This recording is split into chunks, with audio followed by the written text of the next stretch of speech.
Hi, everybody. Welcome back to another episode of Here Now with Matthew. I, of course, am Matthew, as always. And if you haven't watched any of my videos before, basically what I've started doing is falling into a hot take. Just doing a single shot. Um, I have to try and keep it fairly brief because my camera will only record up to a 4 gigabyte file size. And if it goes over that, then I have to make one edit, which is not the end of the world. But I would prefer not to. I'd prefer to just be able to let the rawness of me show and share that with the world, because that's what I've learned the most from those moments where people have shared with me from that really raw, vulnerable place. And sometimes I'm not really successful at keeping them short, most of the time, actually. But I am just gonna just kind of share what is present with me right now. And that's actually the frustration of holding myself accountable. I have committed to making 3 videos a month. And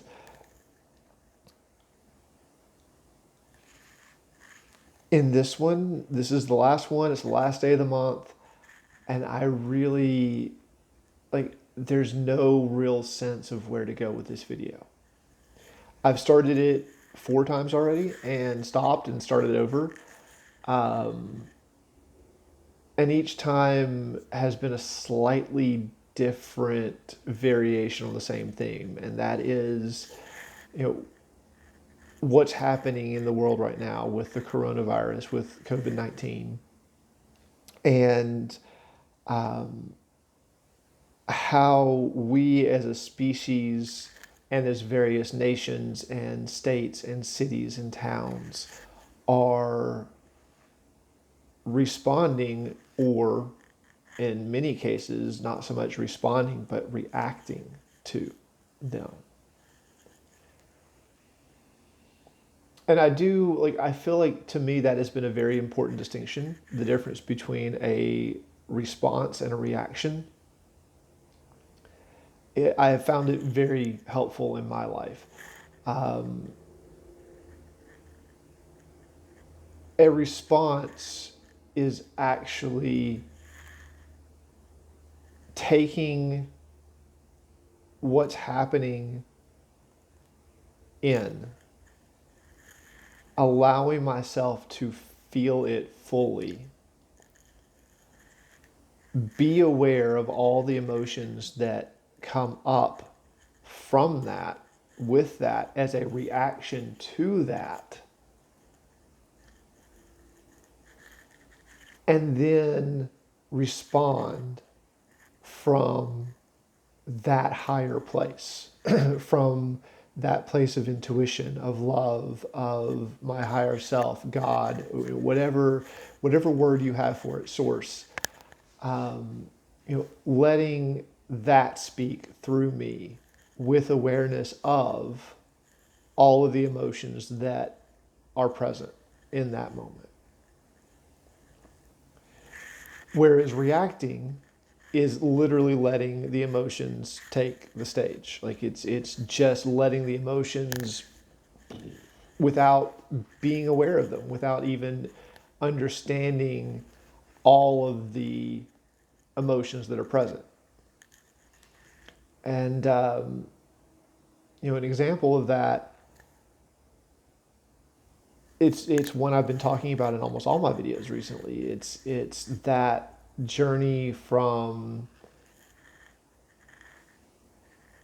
anger back to the actual source. And it goes a little like this. So something happens.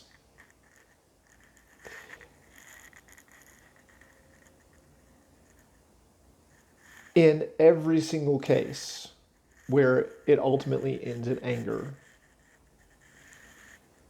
the first reaction is a fight or flight response in the body for me. It is what I have come to think of as the body's threat alarm, like the threat awareness system. And that triggers an emotional response, fear, which, if unaddressed, basically simmers, cooks into anger. And then that anger becomes, you know, whatever else it may become, depending on how a person was raised. You know, with me, it typically becomes cynicism, sarcasm,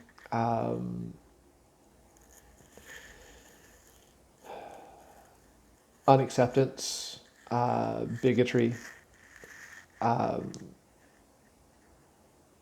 Like it becomes this need to be right and to prove the other person wrong. That's typically what it becomes for me. In other people, it may manifest as racism. It may manifest as just rage. It may manifest as nepotism, as corruption, as greed, as, you know, whatever. But that's the journey for me, and you know, I don't know if it's true for everyone, but I invite you very strongly to pay attention to that for yourself. See if that's happening for you or if it's something else. And learn to respond rather than react. You know, to me, when I see people reacting, that is the violence that is perpetuated on this world. That is the source of the literal pandemic of poverty,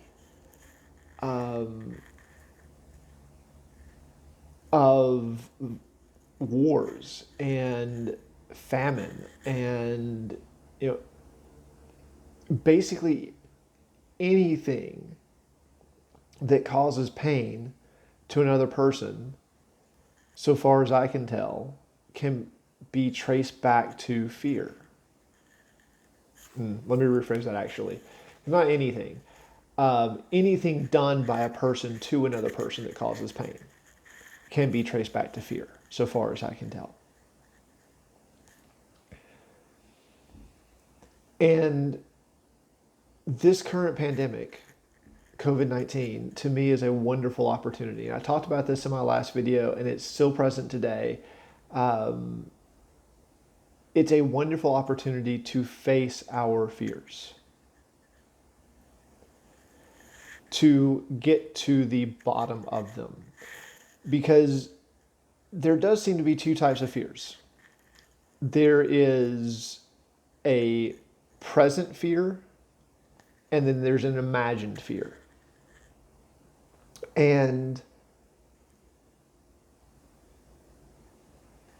if you really boil those down, well, no, I won't go there yet. I'll just stick with these two because in reality, there is no fear.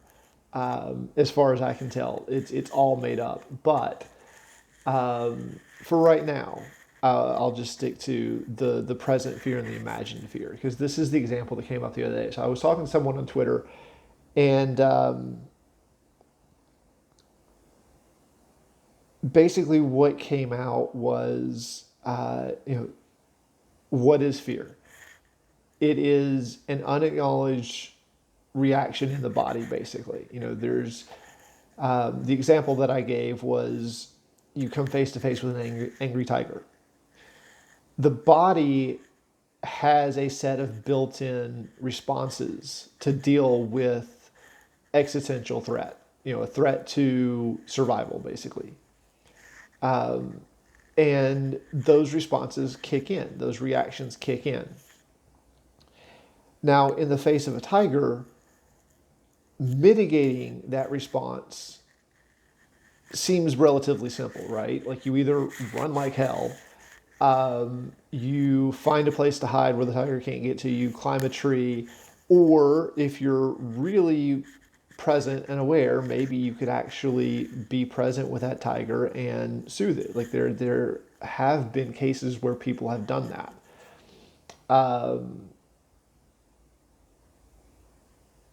And then the threat is over, the reaction system of the body disengages, and there is a euphoric response that happens.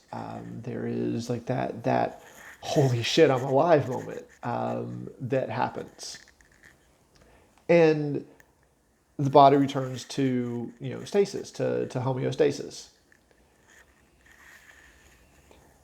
What I'm seeing in many people is they do not work through whatever is happening for them and return their body to homeostasis. So they have all these beliefs. I have a lot of beliefs that still come up that get triggered. And the belief really for me seems to come down to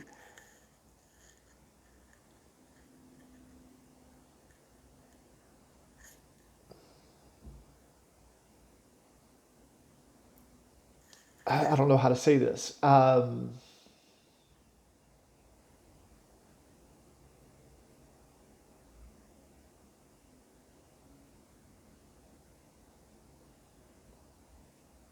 Actually, let me go back a little bit because as I'm sitting with this, like I'm realizing that those beliefs aren't there anymore for me. So I'm going to have to go back to an example of when they were. The fear of death,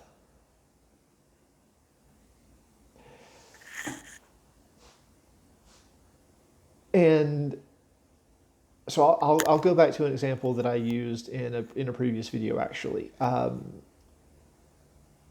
In Peru,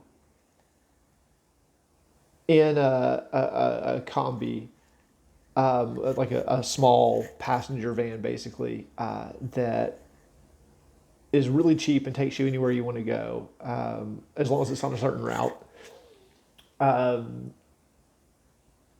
Driving through the Andes on these really twisty, very narrow roads with a sheer cliff on one side going, straight up, and a sheer cliff on the other side going straight down, and barely enough room for one car in most places. And these guys drive fast. Like these guys, they don't play around because I don't know why they drive fast. And I remember genuinely being scared in that moment. And a friend of mine saw that video, and we talked about it afterwards. And he said, "Oh, how did he put it?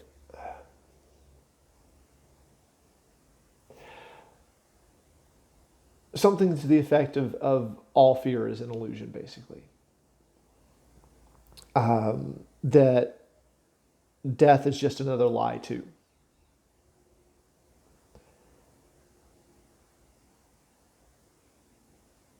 And it all clicked for me in that moment. I it just clicked that we don't know what death is. I don't know what death is, and I don't know if it's the end. I don't know. I don't know. And so any fear that was there around it was imagined because it was all based on what I thought death was. And the reality is, I don't know what death is. So once that clicked for me, once I realized that all the fear around death was based on things that I didn't know if were like I had no way of verifying. I have no there's just no way at all. It all kind of dissolved because I realized that every story that I had told myself about death was probably ultimately a lie. And once that was gone, everything else was gone too. And that's what I'm seeing play out in a lot of people. Like, this virus,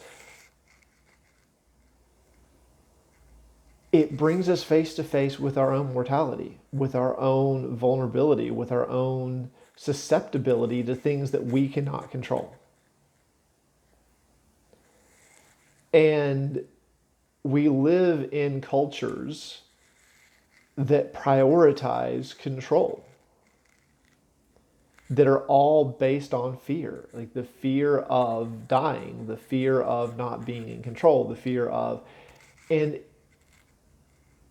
I invite you to really look at those fears, because you may find, like I did, that what you have been told isn't actually true and or isn't verifiable, and the entire basis of your fear may very well be based on a lie.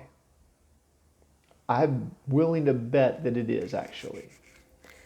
I don't know, I can't prove it, but I am willing to bet money that I don't have. I'm willing to bet something valuable that if you really look at your fears, you will find eventually that it's based upon a lie. And when you find that lie, the fear will be gone, and everything that comes with it will dissolve too. All the anger, all the hatred, everything. Um,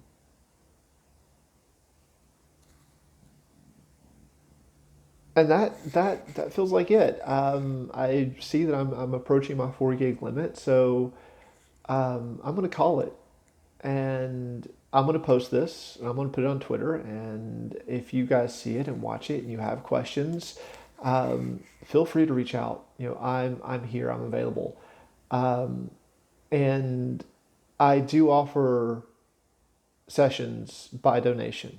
I don't charge anything. I don't feel appropriate charging anything. But if you have a fear that you're dealing with and you can't seem to get to the bottom of it, you can't seem to get over it, I will be happy to sit down with you and work through it and see if we can find that lie and let it go and free you from that fear. It's one of the few things in this life that I'm genuinely passionate about. So thank you all.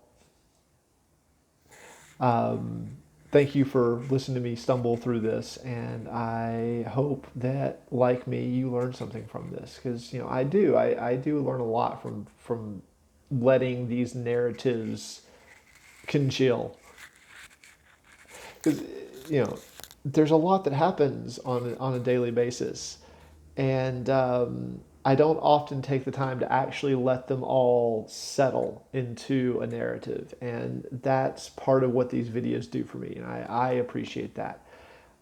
So this is me signing off.